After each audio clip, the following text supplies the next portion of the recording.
Entonces estamos nunha paraxe preciosísima que aquí hubo nós chamábamos un río, era como un lavadoiro onde a xente iba a lavar a súa roupa, que era do señor Juan o Pailán.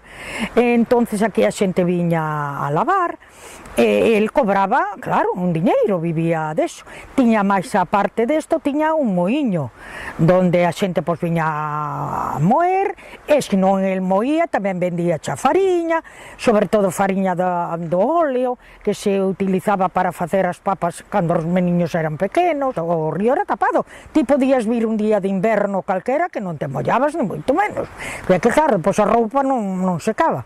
A roupa estas mulleres era moi traballoso, porque logo levaban a roupa a tender ao clareo.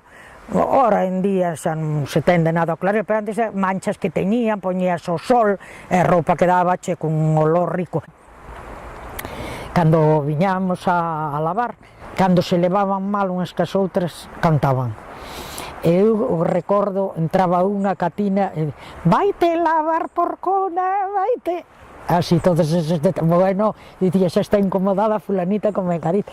Pero eran así tonterías. Despois agora, eso sí que o recordo sempre, morría alguén, Dios mío, claro, tocaba a campana de San Roque, que morreu, e a casa enchíase de xente, porque todo o mundo colaboraba. O barrio, como esta zona onde estamos agora, todo eran casas baixas, non había edificios, non había nada, e sabían moi bonitas, además, a maioría delas, que falábamos antes, que agora quedan 3 ou 4, con patins. Os patins eran tamén bonitos, como? O que non tiña barquiño e iba con outro mariñeiro que o tiña, dabanlle o quiñón.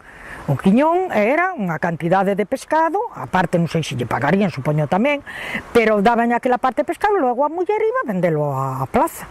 E na plaza pois se vendía o pescado estupendamente. Eu recordo a miña infancia de pasalo estupendamente, moi ben, moi ben. Mira, facíamos comedias chamábamos de nós como se fora un teatrillo. Xuntábamos todas e cantábamos, unha cantaba, outra bailaba, xogábamos moito as bolas, tamén, as rapazas, rapazas e os rapaces. As bolas ao guá, facíamos un abuseiro e plas, ali ao guá. O trompo, como me gustaba. Ai, ainda hoxe en día, cando vexo tirar así, digo, ai! E depois xogábamos moito o lipe era... ten outro nombre, me parece, agora. Collíamos un pau, así alargado, e se afilaba por as dúas partes, non? E despois con un máis grande, como se fuera, pois tirábamolo.